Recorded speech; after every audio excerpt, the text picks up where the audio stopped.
ज्येष्ठ नर्तक बिरजू महाराज यांनी आपल्या अनोख्या नृत्याविष्कारांनी पुणेकरांशी दृश्य संवाद साधला. तबल्याची थाप, घुंगरांचे बोल, अवकाशाच्या कॅनव्हासवर भावमुद्रांनी साकारल्या जाणाऱ्या चित्राने सारे आसमंत भारावले. ताल, तत्कार, गती याद्वारे साकारणाऱ्या नृत्याविष्काराची जादू पुणेकरांनी अनुभवली. ज्येष्ठ नर्तक बिरजू महाराजांच्या अबोल नृत्यातून त्यांनी दृश्य संवाद साधला.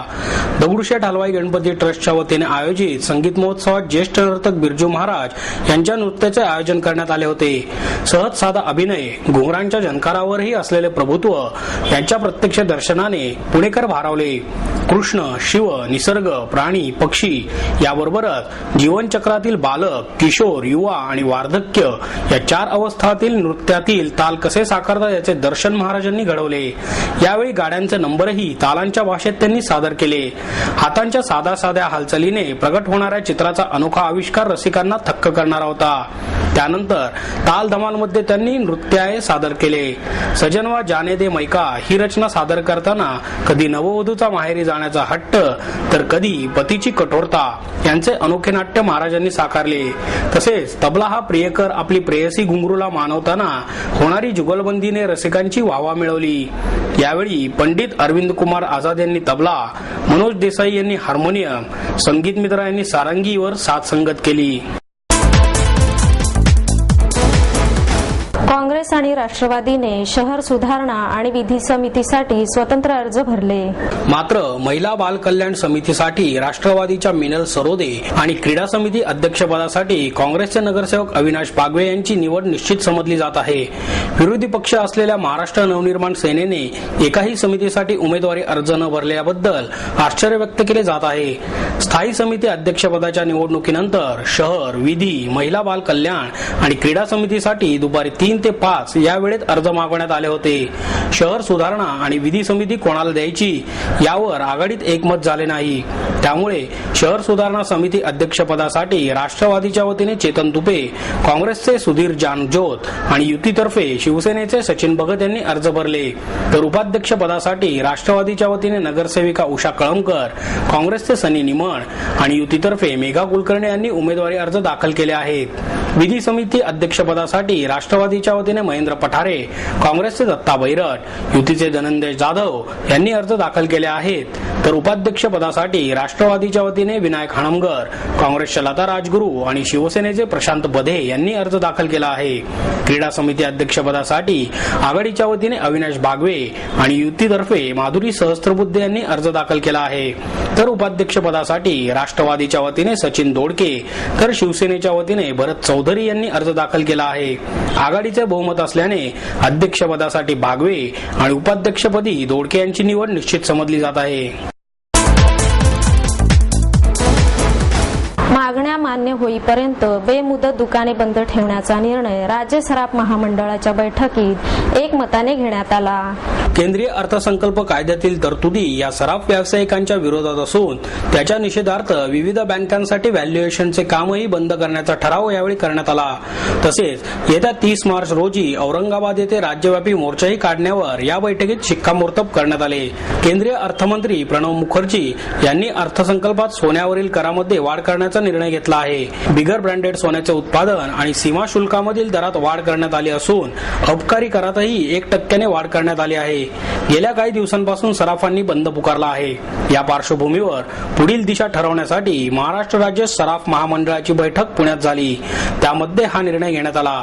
महामंडळाचे अध्यक्ष फत्तेचंद राका, सचिव नितीन अष्टेकर, सहसचिव दत्तात्रय देवकर, खजिनदार अमृत सोळंकी तसेच राज्यभरातील महामंडळाचे उपाध्यक्षांसह 5000 सराफ व्यावसायिक या बैठकीला उपस्थित होते. केवळ कर वाढवण्याचे काम शासन करत आहे. त्यामुळे या निर्णयाच्या विरोधात मोर्चा बंद बरोबरच स्थानिक आमदार आणि खासदारांना मागण्यांचे निवेदन द्यावे, निर्णय मागे घेण्यासाठी थेट दिल्लीपर्यंत धडक द्यावी, असंघटितपणे हा लढा द्यावा अशा मागण्याही बहुतांश पदाधिकाऱ्यांनी केल्या. सेवा कर, उत्पादन शुल्क आणि TDS पूर्णपणे रद्द करावा मागणी आहे. ती पूर्ण होईपर्यंत सराफांची दुकाने बेमुदत काळ बंद राहतील. याशिवाय येत्या 30 मार्च रोजी औरंगाबाद येथे राज्यव्यापी मोर्चा काढण्यात येईल. तसेच बँकांमध्ये व्हॅल्युएशनचे काम करणाऱ्या सराफांनीही काम बंद आंदोलन करावे असा निर्णय रांका यांनी घेतला. केंद्रीय अर्थमंत्री प्रणव मुखर्जी यांनी सादर केलेला अर्थसंकल्पाचा फटका सर्वसामान्य नागरिकांनाच बसणार असा सूर केंद्रीय अर्थसंकल्प 2012-13च्या चर्चासत्रात उमटला. अर्थतज्ञ डॉक्टर यशवंत रासवीकर यांच्या अध्यक्षतेखाली झालेल्या या चर्चासत्रात प्राप्तिकर अभ्यासक किशोर फडके, मूल्यवर्धित कर अभ्यासक गोविंद पटवर्धन, सीमा शुल्क अभ्यासक प्रसाद तेंडुलकर आणि उत्पादन शुल्क तसेच सेवा कर अभ्यासक अॅडव्होकेट विद्याधर आपटे आदी सहभागी झाले होते. अर्थसंकल्पात सेवा कराची संकल्पना बदलण्यात आली आहे.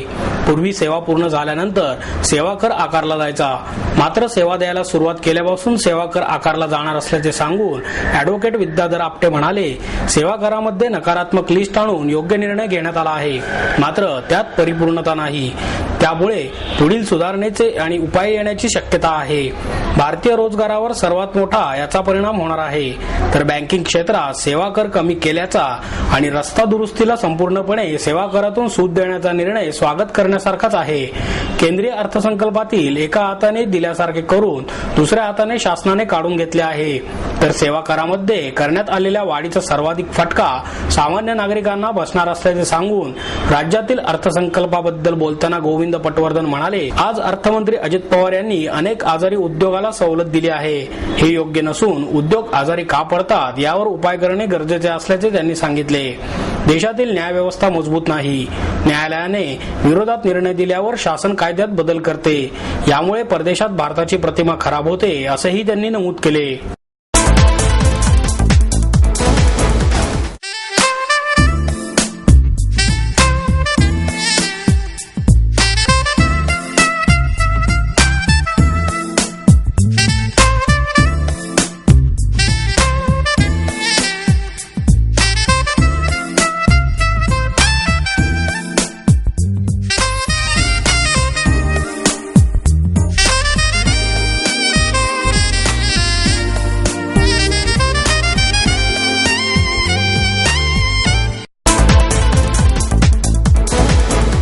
विविध प्रलंबित मागण्यांसाठी अखिल भारतीय सफाई मजदूर काँग्रेसच्या वतीने बेमुदत आंदोलन सुरू करण्यात आले आहे.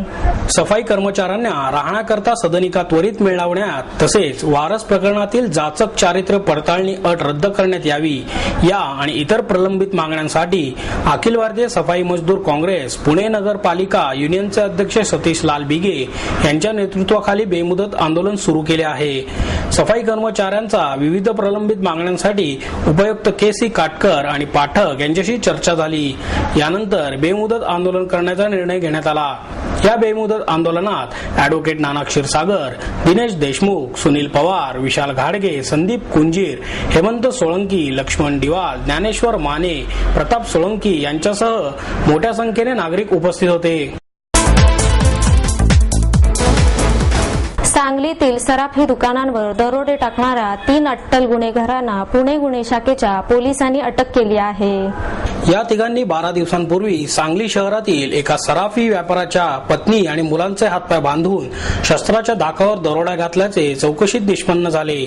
त्यांच्याकडून 107 तोळे सोने, 7 किलो 838 ग्रॅम चांदी, 2 लाख रुपये रोख, चोरीची motorcycle, 7 mobile, Honda city motor आणि घातक शस्त्रांसह 37,61,777 रुपयांचा ऐवज जप्त केला.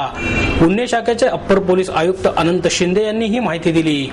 अमोल विश्वास ओवाळ, परवेज हनीफ शेख, विजय दत्तात्रय कोळी अशी अटक झालेल्या दरोडेखोरांची नावे आहेत.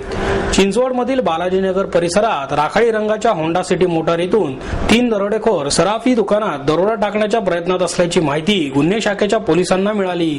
त्यानुसार रविवारी मध्यरात्री 1:30च्या सुमारास वाल्लेकरवाडीतील रेल्वे विहार कॉलनीजवळ सापळा रचून पोलिसांनी तिघांनाही अटक केली.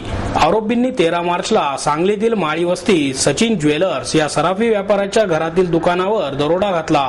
सोने चांदीच्या दागिन्यांसह सुमारे 38 लाखांचा ऐवज त्यांनी लुटून नेला होता.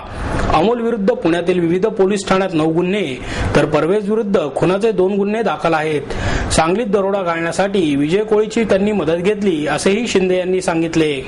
दिनांक 25/3 शनिवारी रात्री आमचे अधिकारी विधाते साहेब आणि त्यांच्याबरोबरचा स्टाफ हे गुन्हेगार चेकिंगला गेले असताना त्यांना माहिती मिळाली की अमोल ओळ 20 वर्ष राहणार वाघोली, परवेज हनीफ शेख 34 वर्ष, राहणार गेंडामळा, सातारा आणि विजय कोळी आणि इतर 2 असे आरोपी एका गाडीमध्ये थांबलेले आहेत आणि ते मोठा गुन्हा करण्याची शक्यता आहे आणि म्हणून त्यांना त्यांच्या टीमने ताब्यात घेतलं. त्यांच्याकडनं चौकशी केली असता त्यांनी 13/3/2012 रोजी सांगली येथे एक मोठा दरोडा केला होता, ज्याच्यामध्ये एक ज्वेलर आहे तिथले शशीराम मुळीक, सचिन ज्वेलर्स म्हणून आहे, त्याच्याकडनं त्यांनी मोठा दरोडा करून जवळजवळ 37 ते 38 लाखाचा माल चोरून घेऊन गेले होते. त्याच्यामध्ये आतापर्यंत जी रिकव्हरी झाली आहे आपल्याला ते सोनं 107 ग्रॅम, चांदी 7 किलो 838 ग्रॅम आणि 2 लाख कॅश, एक होंडा सिटी, असं सर्व आपण जवळजवळ 37,61,777चा माल रिकव्हर करण्यात पोलिसांना यश आलेलं आहे. सर, याच्यामध्ये एकूण किती आरोपींना अटक करण्यात आली? आतापर्यंत आपण 3 आरोपींना अटक केले आणि 2 आरोपी फरार आहेत.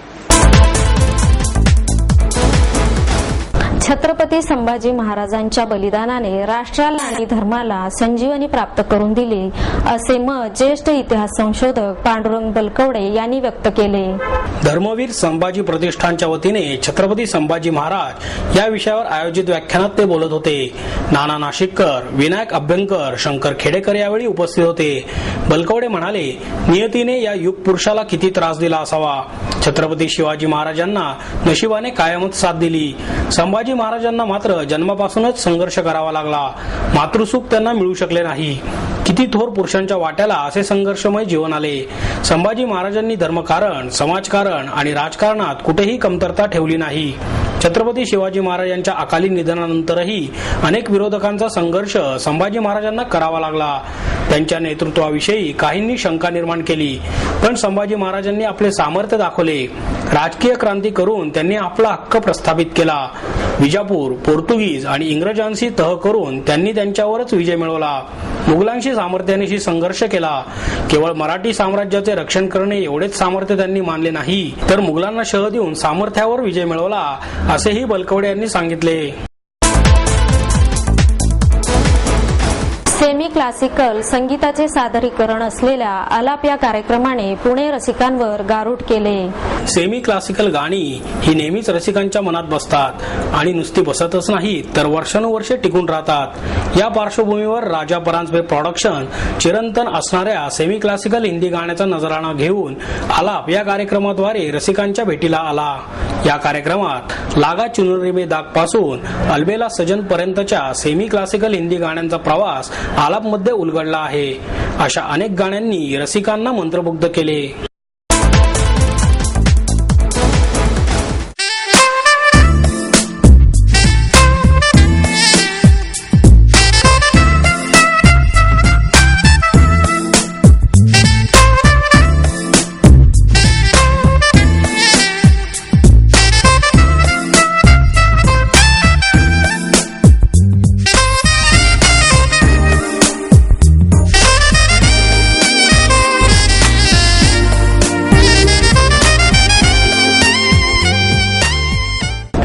याबरोबरच हे बातमीपत्र संपलं. पुन्हा भेटूया उद्या याच वेळी. नमस्कार.